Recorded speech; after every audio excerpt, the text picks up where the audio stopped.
Hey guys, Rick here from Hobby Time. Welcome back to the channel. Today we are in the garage and we're going to be working on a couple of pieces, getting ready for the Baymax build, some stuff off the printer. Now some of you may or may not know, we had an issue with the Mega X. We were having a lot of problems. I'll show you one, a lot of problems here with stringing no matter what we did. And then obviously stuff sticking, like it's making very rough edges. Haven't been able to sort that issue out, but luckily enough we got a new printer, a new Cobra, and it is a lot better. Like the chalk and cheese, those two printers, so it's really good. So what we're going to be doing today, we've got three things here that need doing.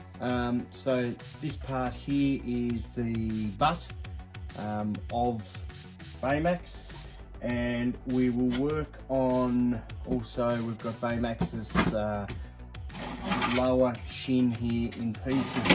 I decided to do it that way simply because of the old printer, and then we've got the new printer, so there'll be a little bit more post-processing and stuff like that today, but that's part of the fun.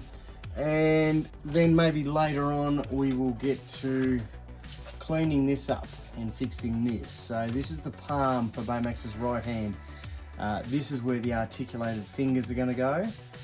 So we're still working on the engineering of that, but there's a few really cool ideas coming.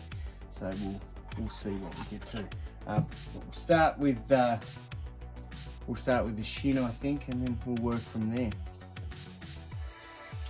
So we've cleaned that up pretty good.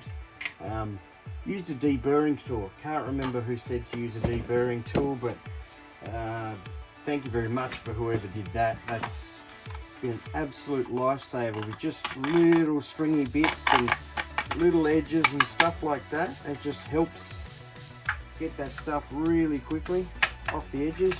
However, you do have to be careful because speaking of experience, you can go very deep, very quick, cause yourself some problems. So what we're going to do is we're just using super glue at the moment to check all my fittings and make sure all my distances are fine. I will usually use, in Australia we call it Gorilla Grip. So it's like a single part adhesive.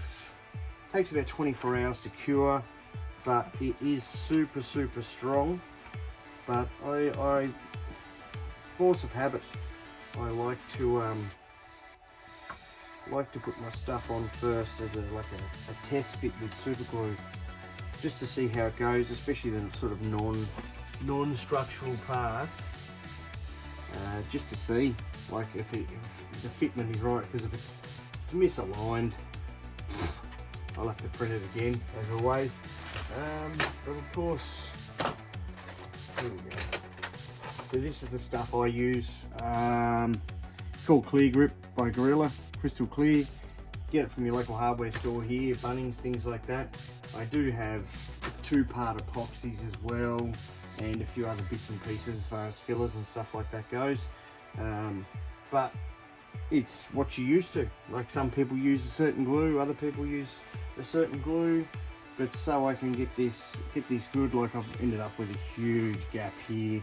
Obviously this new print has had a bit of an elephant's foot, bit of a squish.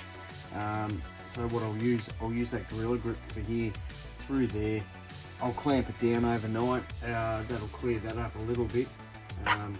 But as I said, it's a work in progress, so you know, I'll keep going with this, and we'll have a look how we end up.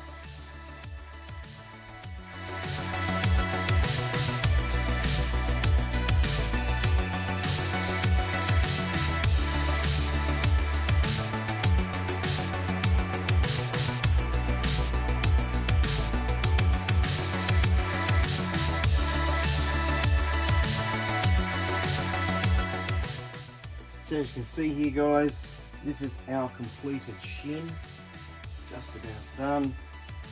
Looks a little bit weird.